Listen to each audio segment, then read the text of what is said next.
Good day, everyone. So, we are the Group 5, and we will be presenting the safe food preparation. So, what is safe food preparation? So, the safe food preparation, this involves ensuring personal hygiene, avoiding cross-contamination, and preventing temperature abuse. So, here are the, I think, eight. So, here are the 8 guidelines for safe preparation. So, first, start with clean ingredients. So, if we start with clean ingredients, we can purchase a fresh fruits, a fresh vegetables from our selected suppliers. So, second, minimize hand contact.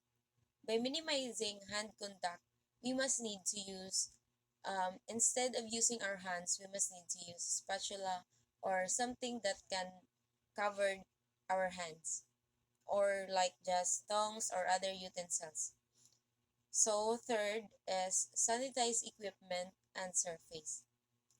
Before we proceed the um, cook before we proceed in cooking procedure, we must need to clean the areas of the different types of, for example, like the location of your the location of where are you going to cook.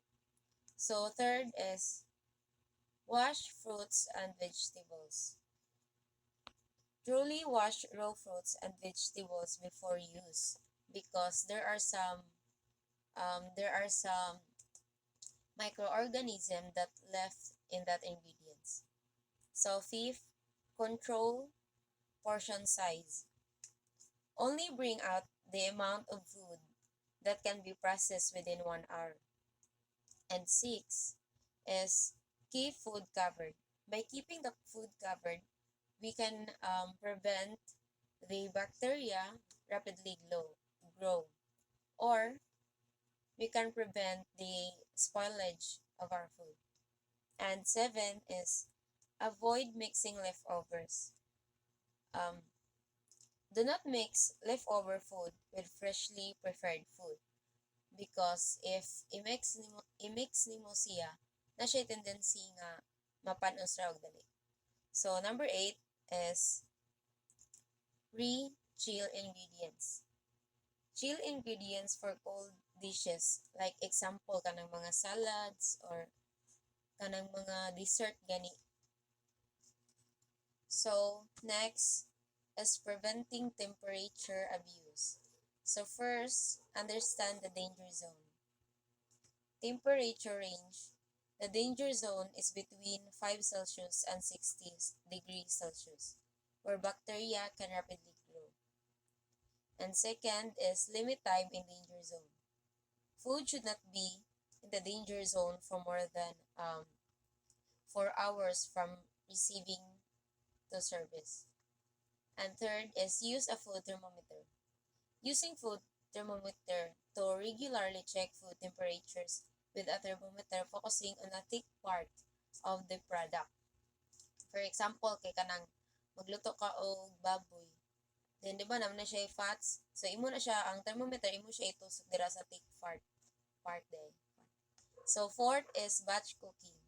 Batch cooking have the three types components: the thawing, preparation time, and cook timing. So thawing, thaw only what is needed and keep it refrigerate. And preparation time is work with quantities that can be prepared in less than 4 hours. And cooking timing, cook food as close as serving time as possible. So next, these are the types of thermometers. As you can see, the first is the bimetal instant red. It is commonly used for quick checks. And second is thermocouple. It is accurate for various food types. And third is bimetal oven safe. It remains in food during cooking. So the fourth is digital infrared. It measures surface temperatures without contact. So the lastly is oven thermometer. Oven thermometer checks oven temperature accuracy. Hi everyone. everyone. I am Cathy Laveras. I am the second speaker. My topic is preparing cold food. When preparing cold food, you should keep it cold and monitor its temperature regularly to prevent the growth of bacteria that can cause food poisoning. Next is take accurate temperatures. The most accurate way to take temperature is rectally followed by the mouth. The second one is pre-chill ingredients. Are ingredients that should be stored in the refrigerator before use. Third one is discard unsafe food. Means getting rid of food that is unsafe or unfit for human consumption. Number 4, maintain food contact surfaces, keeping them clean and sanitized to prevent the spread of harmful bacteria and foodborne illness. The last one is time limits for room temperatures. General term that refers to a comfortable temperature that is not too hot or too cold and is usually between 68 to 77 degree and 20 to 25 degrees Celsius. Next is preventing cross contamination. Transfer transfer of harmful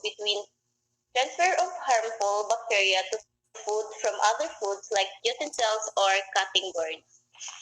Next, cooking food is essential not only for improving taste and texture, but also for ensuring safety by destroying harmful microorganisms that can cause foodborne illnesses.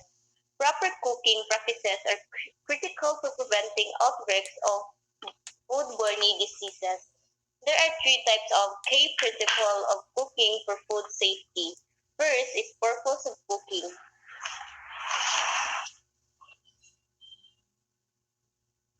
Purpose of cooking is cooking helps to provide a balanced meal.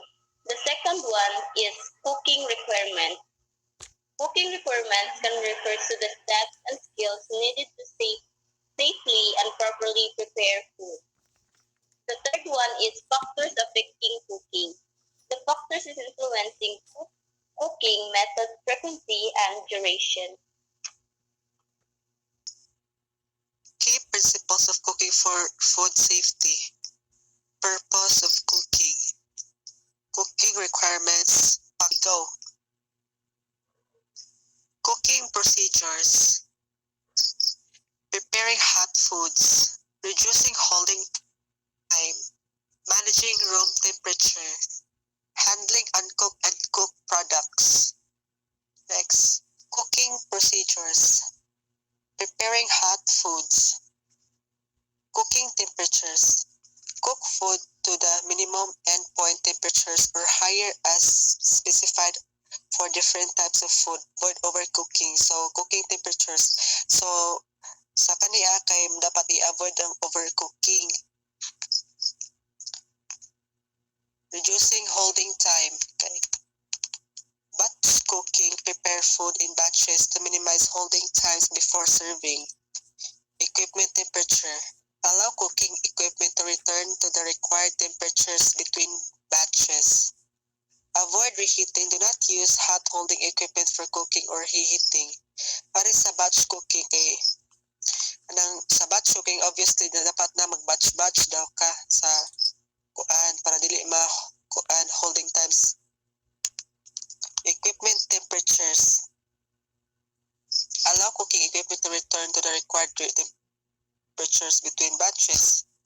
Avoid reheating. Do not use hot holding equipment for cooking or reheating.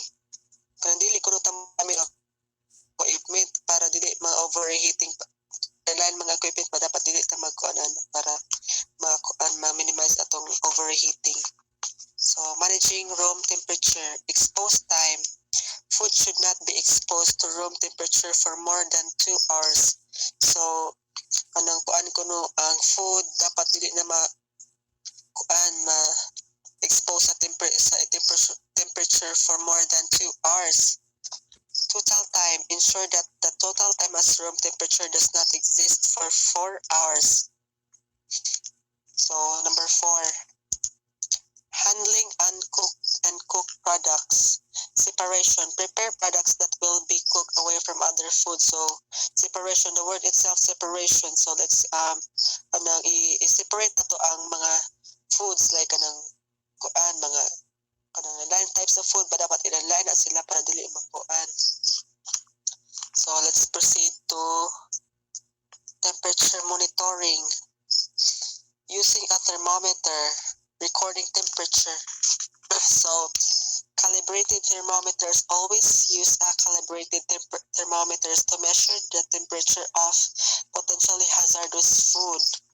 Cleaning, wipe the thermometer stem with alcohol wipes or sanitize between uses. Open sanitizer packages with clean hands. So, cleaning, obviously, cleaning sa dapat ka mag-conjugate dapat hygienic ta natin mga alcohol wipes, mag-sanitize ta para ma-minimize na to ang mga mga viruses.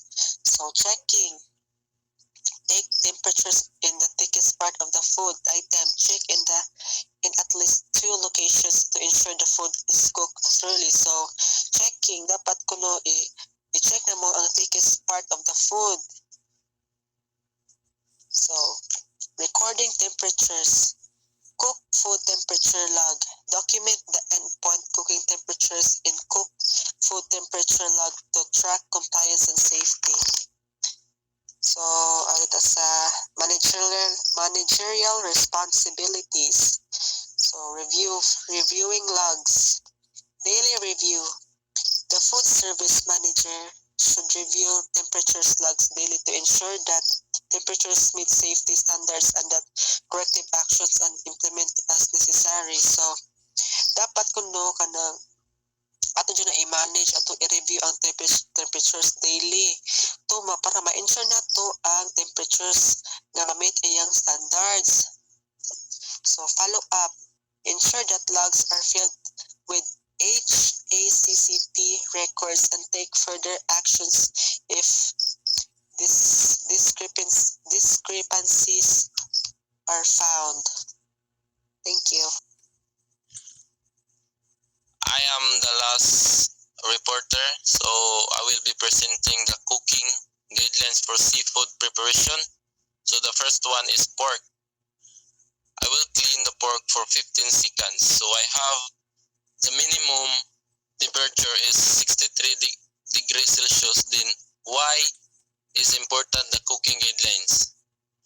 Detached fundamental cooking technique use allowing the individual to improve their skills and experiment with new recipes confidently.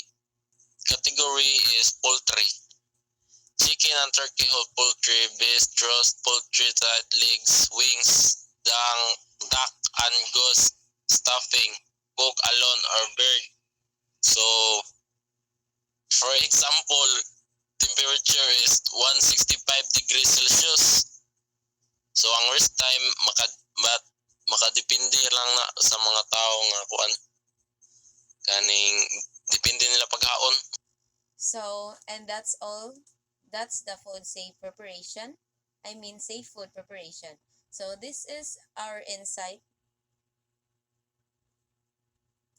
So, the safe food preparation has significance to avoid foodborne illness and cooking the food truly. It is essential for preventing contamination and protecting public health. It is not just a task, but a critical responsibility that involves diligence, awareness, and adherence to established protocols. So, and that's all. That's the safe food preparation. Thank you.